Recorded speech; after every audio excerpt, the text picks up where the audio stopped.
Ito ang balita ngayon. Trending at pinag-uusapan ngayon sa mundo ng social media. Ang di umano'y balitang kahit ilang beses pilit na siniraan at tila kaliwat kanang pangbabatikos ang gawin sa mga Duterte ng mga ilang mambabatas sa Kongreso at ng kasalukuyang administrasyon ngayon. At kahit anong pilit niyong itago ang katotohanan ay tila walang baho ang hindi aalingasaw. Matapos ang pananahimik, tila nagkalabasan na rin ng buong katotohanan. Ito ang nakakagulat. Actor, politician, dating mayor ng Ormoc at ngayon representative na si Richard Gomez, tila binasag na rin ang katahimikan at matapang na nagsalita at tila tahasang pinatunayan at walang pagdadalawang isip na binasag ang buong katotohanan tungkol sa war on drugs umano ng dating Pangulong Duterte. Actor, politician, dating mayor ng Ormoc at ngayon representative na si Richard Gomez, matapang na humarap muli sa ikinasaang Committee on Public Order and Safety hearing na isinagawa ng Kongreso at tila nabuking ang data report ni Representative Fernandez na di umano'y hindi pa validated at kumpirmado. Gaano kaya ito katotoo mga kababayan? Ating alamin. Pero bago ang lahat, kung bago ka pa lamang sa aming channel, please huwag kalimutang mag-like, subscribe at i-click ang notification bell para mas maging updated ka pa lalo sa lahat pa ng bagong video na i-upload namin. At eto na nga mga kababayan, matapos tila pilit sabihing peke di umano ang drug war ng dating Pangulong Rodrigo Duterte, mga mambabatas ng House Quad Committee tila nasampal ng katotohanan at tila tinamaan kay Richard Gomez. Matapang nananindigan ang veteran Filipino actor turned to politician at ngayon representative na si Richard Gomez at tila tahasang binasag ang katotohanan na lehitimo o totoo ang kampanyang kontra droga ng dating Pangulong Rodrigo Duterte at ang kanilang lugar mismo sa Leyte ang siyang buhay na patotoo na during Duterte's time ay bumaba ang kriminalidad at halos maubos umano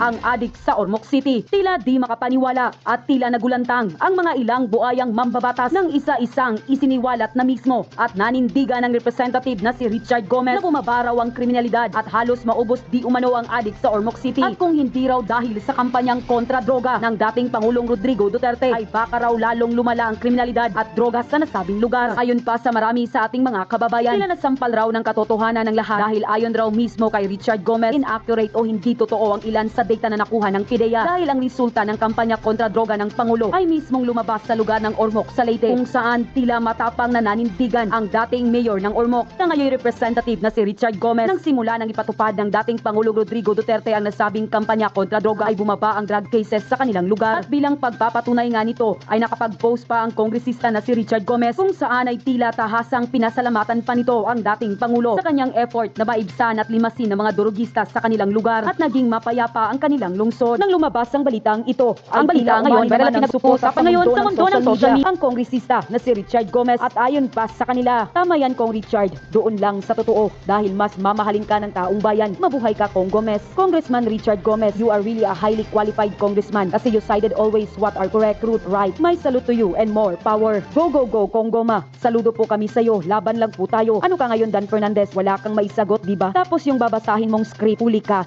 Ano ka ngayon? Ha, ha, ha. Ang malas-malas talaga ng Quadcom yan. Every time na may lulutuin silang script, may heaven sent para mag-fact check. Go, go, go, Kong Richard Gomez. Hindi lang yan basta gwapo. Matalino at nag-iisip yan. Ganyan talaga ang isang kongres na may patas. Yan si Goma. Mabuhay si Gomez, sa matuwid lang siya. Sa bagong isinasagawang pagdinig ng Kongreso ay muling matapang na humarap ang Leyte 4th District Representative na si Richard Gomez sa ikinasang Committee on Public Order and Safety hearing na isinagawa ng Kongreso at dito'y tila tahasang nabuking at tila nasampal ng katotohanan ang data report na ipresenta ni Congressman Dan Fernandez na di umano'y hindi pa validated at kumpirmado. Para sa buong detalye, panuuri ng full video.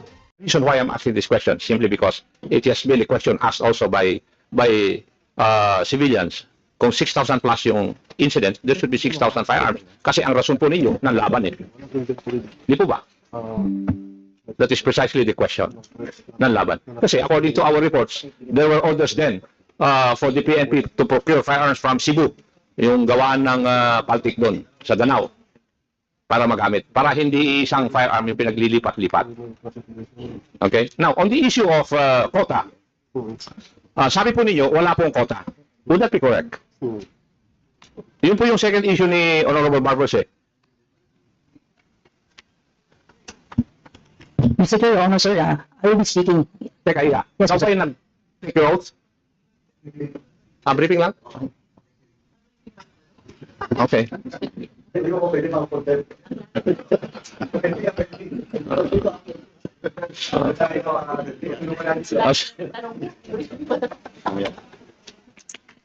Go ahead. Bro, before you proceed, no, the chair would like to acknowledge the presence of Chairman Abante and Congressman Luis. So go ahead, Chairman Ako. Yes, please answer my question, madam. Mr. Chair, Your Honor, sir, I will be speaking in my capacity as during the time of the Duterte administration, the Ducag sir, I was the chief of police. I could say, in all honesty, sir, there was no quota given to us. Let's say, in a week, dapat meron kang arrest na 5 o may kill ka na. There was no written whatsoever, even verbal instruction to us to come up with a number of arrests in a week's time. However, probably, sir, some of the station who were really at the height of their career, sir, would like to impress their superiors and deliver some accomplishment. Probably, sir, the pressure is really there during that time to deliver accomplishment. But in all honesty, sir, yung quota, sir, there was no specific policy given to us, either written or verbal, sir. At least, sa personal kong experience, sir, as during my time as COP and even my time during provincial director, sir. Thank you. So you only speak for yourself when you were a chief of police. Now, may I know, doon sa implementation ng Oplan double barrel, the first aspect is Oplan Tokhang. Hindi ba kasama doon sa pagre-report ninyo, sa accomplishment report, yung mga nagiging chief of police or station commanders before, ay kailangan may matokhang kayo na number of houses? That is correct, sir. When we speak, sir, of the number of tokhang conducted, sir, the chief of police were required to submit reports. How many houses, how many drug users were visited and undergone tokhang, sir. That I could confirm, sir. And totoo ba yung kwan na sa isang buwan ay dapat meron kayong 50 households na matokhang? Sir, during my time, wala, sir, ganun, sir, na dapat. Depende po kasi yun, sir. Kasi, sir, yung magiging subject po, sir, ng house visitation will depend on the number of drug personalities reported by the BADAC. So, hindi po talaga yung efforts na i-exert, sir, ng particular station probably might differ dun sa ibang mas maraming drug personalities. So, wala po talagang specific numbers given to us po, sir. Okay. Granting without accepting your proposition or your statement, is it not also correct na yun po ay basehan ng pagpropromote po ninyo ng inyong mga tauhan? Like I said, Mr. Chair, Your Honor, earlier, sir, na nandun yung pressure definitely, sir, for the station commanders to deliver accomplishment. So probably, sir, that really triggers the intention to really deliver accomplishment in terms of arrest and probably of some... So indirectly, nagkakaroon po ng sa kaisipan ng inyong mga membro, ay nagkakaroon po ng kaisipan na dapat ma-reach ko yung quota. Kasi nagpapasikatan na sila, nagpaparamihan. Would that be correct? Possibly, sir. Possibly, sir. Possibly. Okay. So, Honorable Barbers, that I think answers your two issues raised. Thank you. Okay, thank you so much. Kasi hanggang 12:30 lang po talaga tayo. But, meron kasi nga, kung bakit tayo hanggang 12:30 lang daw eh. But, sa iyo, dugok muna. I would just like, Mr. Chair, to move that the next hearing we will invite Representative Pampao, no, from Public Attorney's Office, because basically this committee hearing, no, the objective or the purpose is to give legal assistance, no, doon sa mga kaso ng mga pulis. So we will invite a representative from PAO so that we can ask if at present, no, the PAO can create a special unit for the purpose. Okay, thank you so much, Congressman Dacook. We'll be inviting the PAO head, no? DBM, Mr. Chair. And also what? DBM, Mr. Chair. Can we DBM? DBM here? Para malaman natin, okay. Oh, yeah. Okay, we'll be inviting also the DBM. I wanted to show you something before. Kung wala na pong iba, I'll be showing lang muna yung isang presentation. Kasi itong survey to that was conducted by the Policy Studies, Research and Statistics Division of the Dangerous Drugs Board. Ito yung mga, I wanted to show you, ito yung kinonduct na survey. Noong 2004, yung pong Policy Studies, Research and Statistics Division ng Dangerous Drugs, nag-conduct sila noong 2004 ng survey. Ito data to 6.7 million drug users. Noong 2008, the same survey that they conducted, bumaba yung ating drug users, naging 1.7 million drug users na lang. And then suddenly, noong 2015, after so many years, 1.8 drug users. Yan po yung sinabi ni Benjamin Reyes. Siya po ang dating chairman ng DDB, 1.8 million noong 2015, according sa survey na yan. Then nag-jump siya ng 4 million because this person, si Benjamin Reyes, was issued an order from the former president to be relieved from his position.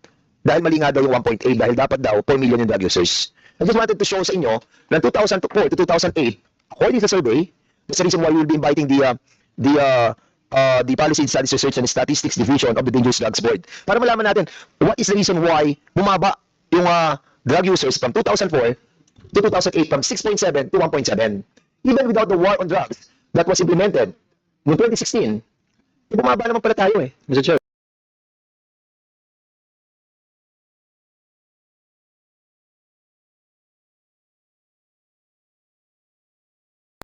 2004 to 2008. Hindi po ako nagsasabi nito ha. Survey po to that was conducted by the Dangerous Drugs Board. So we want to find out ano yung policy that were conducted during the time that lead to substantial reduction of drug users. And why from 2015, it was increased to 4 million drug users. So, yan yung po ating pag-uusapan sa susunod na hearing. Huwag na po natin pag-usapan ngayon because wala na po tayong oras. Pinaalis na po tayo dito. But because wala na po tayong time, we will be accommodating lang Congressman Richard Gomez and kung sino pa po iba, then we will be suspending this hearing. Congressman Richard Gomez, please. Thank you, Mr. Chair. Actually, ngayon ko lang nakita itong data na ito. But initially, ang aking impression dito, Mr. Chair, there is a big possibility that during the time of 2008 and between 2008 and 2015, baka hindi intensified ang rate sa case ng mga drugs. Because in 2016, when the President Duterte sat, there was a strict order na magkaroon ng fight against drugs. So naging yung na-intensify yung laban sa drugs, kaya maraming nare-report ng mga cases, kaya tumaas ito. And that's the reason, if I remember right, Mr. Chair, I don't know if that was during the inaugural sona ni President Duterte or one of his press conferences. Sinabi niya na the reason na gusto niyang gawin tong fight against drugs is because the Philippines is already becoming a narco state. Or parang sinabi niya, we are already in a state of narcotics. Parang it's something to that effect. That is why na-intensify yung fight against drugs. And that is isusupport ako yung sinabi ni General Fajardo na during the time na COP siya, hindi ko alam kung LCA tayo nun na chairman, talagang yung mga pulis inutusan talaga na mag-intensify sa laban sa drugs. And siguro that's the reason kung bakit mataas yung reporting ng year 2016 na umabot siya ng 4 million. Yes. Oh, yun ang ating pong pag-uusapan sa next hearing, no? Yung sudden jump from 1.8 to 4 million. And at the same time, ano yung policy that was implemented from 2004 to 2008 until 2015? Kasi mababa po siya eh. 6.7 tapos naging 1.7 tapos naging 1.8 lang yung mga drug users. And then suddenly nag-jump. So yun po tayo sa next hearing. Mr. Chair, Okay, Congressman Luis. may I just suggest that we invite the focal person of whoever conducted this survey? Yes, So we will hear what parameters they considered in conducting and coming out with those figures. Andito po siya sa PSRSD, conducts nationwide household survey. We will be inviting this group. No, under din siya ng dangerous drugs eh. Yung survey na yun eh. I-ano natin, i-confirm natin validate natin itong nakita natin report sa kanila. Ako, I was really also, shocked, no? Sabi ko, bakit from 2004, 6.7 million drug users, biglang bumaba siya, naging 1.7. Mr. Chair, Yes, Congressman. drug users lang ba yan o drug pusher? Drug users. Ito may liwanag, Chairman Abante. The board has already conducted 2 nationwide surveys under the Public Act 9165 in 2004, which resulted with an estimated 6.7 million drug users, and in 2008, an estimated 1.7 million drug users, respectively, at the time those surveys were conducted. So, we need to invite them. Para malaman natin, Pero hindi pa kasama, Mr. Chair, yung drug pushers dyan. drug users, nakalagay. Drug users lang. Yes. So, para ma-expound natin yung survey na ginawa nila, we'll be inviting them over and bring all those surveys they use para makita natin ano rin ang ginamit nilang parameters, why a sudden drop yung mga millions eh. From 2004 to 2008 eh. We need to find out. Di ba yung Congressman Sito? Di ba pusher user din? Hindi natin. Anyway, kung wala na po tayo, Chairman Harras. Before we suspend, Mr. Chairman, we may also invite the representative from PDEA and the Dangerous Drugs Board, Mr. Chairman. Okay, Mr. Chairman. So there's a motion to invite the specialists. Any second motion? Duly seconded. Any objection? Can we invite the former PDEA Director General? Kasi mas marami nasasagutin kaysa kay DG Lasso eh. Kasi yung pag-usapan natin yung during his time. Sino ba si Wilkins? During this time, in the time, sino ba? Si Wilkins. Can we invite Yeah, we'll be inviting him over as well. Sakino and Wilkins. Yes. Okay, this motion to invite those personalities as well. No objection?